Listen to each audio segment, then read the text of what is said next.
Hamas के साथ जारी जंग के दौरान इजरायली पीएम बेंजामिन नेतन्याहू ने एक कसम खाई थी, वो दुश्मनों के खात्मे की कसम थी। अब जब हूतियों ने इजराइल की राजधानी हमला करने की हिमाकत की तो उसी अंदाज में एक बार फिर से आईडीएफ ने एयर स्ट्राइक को अंजाम दिया। नेतन्याहू का मैसेज क्लियर है, जो उनके नागरिकों को नुकसान पहुंचाएगा उसका नामो निशान मिट जाएगा। אזרחי ישראל, שבוע טוב. מתחילת המלחמה הבהרתי שישראל תפגע בכל מי שיפגע בנו. ולכן מוקדם יותר היום כינסתי את הקבינט המדיני-ביטחוני. नेतन्याहू ने हुंकार भरी और आईडीएफ ने जवाबी कार्रवाई में यमन के विद्रोहियों पर ताबड़तोड़ अटैक किए। इजराइल ने यमन में हूतियों के 3 ठिकानों पर ड्रोन से जबरदस्त हमला किया, जिसमें अल हुदैदा पोर्ट, पावर स्टेशन और ऑयल डिपो है। इस हमले में अब तक 3 लोगों की मौत तो 80 से ज्यादा लोग घायल बताए जा रहे हैं।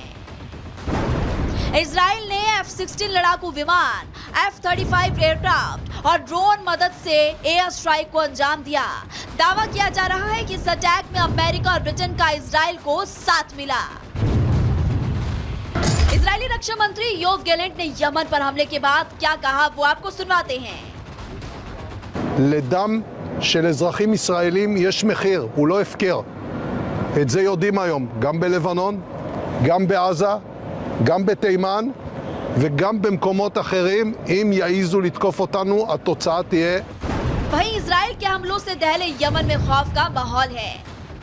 हूती विद्रोहियों के प्रवक्ता का बयान सामने आया है।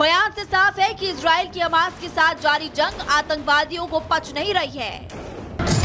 हूती भी एक आतंकवादी संगठन है, लिहाजा हमास का साथ देने और इजराइल का ध्यान भटकाने के लिए हूती विद्रोही बार बार कभी समंदर से तो कभी आसमान से अटैक कर रहे हैं। लेकिन सवाल है कि आखिर क्यों हूती को हमास से इतना लगाव है, वो बताएंगे। लेकिन पहले हूती कौन है ये आप जान लीजिए। हूती विद्रोही एक खूंखार आतंकी संगठन है। हूती विद्रोहियों के पास 2 लाख लड़ाकों की ताकत है। जोल्फागर, फतेह जैसे घातक मिसाइल है। कुद्स मिसाइल का बड़ा जखीरा मौजूद है। शाहिद समझ जैसे कई घातक ड्रोन और कई एंटी शिप मिसाइल भी मौजूद है। 80 के दशक में यमन में संगठन बना था। शिया मुस्लिमों का आदिवासी संगठन है। हूती आतंकियों के पीछे ईरान की ताकत भी छिपी है। ईरान से फंडिंग, हथियार सप्लाई होती है और 2004 से 10 में 6 बार यमन सेना से युद्ध भी किया। वहीं ईरान, जिसने जंग की शुरुआत के साथ ही खुलकर न सिर्फ हमास की वकालत की बल्कि इजराइल से जंग खत्म करने को लेकर बात भी की थी। दावा किया जाता है कि जब जब ईरान के सर्वोच्च नेता आयतुल्ला अली खमेनी ने हमास प्रमुख इजराइल हनिये से मुलाकात की, जंग में डायरेक्ट नहीं बल्कि इनडायरेक्ट साथ देने की बात कही।